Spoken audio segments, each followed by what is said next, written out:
Hi friends, welcome to my new YouTube channel jit.com YouTube channel.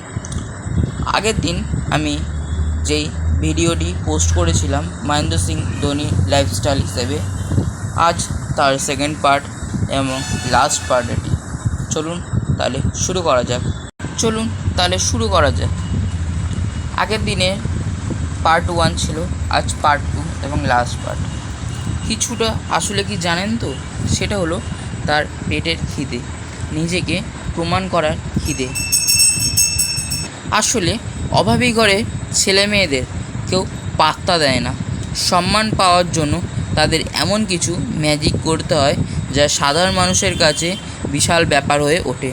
সবাই যখন trophy নিয়ে উল্লাস করে, তখন ধোনি এক কর্নারে গিয়ে চুপচাপ দাঁড়িয়ে থাকে। তবু কিছু সিনিয়র ক্রিকেটারদের ধোনির উপর রাগ,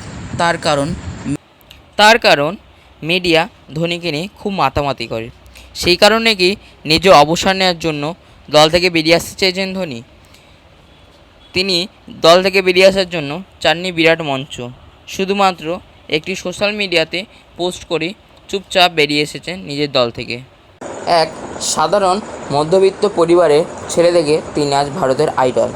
আরেকটি কথা, আজ থেকে 30 বছর পর খড়গপুর স্টেশনে ট্রেন থামলে কেউ না কেউ তো বলবেই যে, জানিস এই স্টেশনের টিটির চাকরি করতে মহেন্দ্র সিং ধোনি।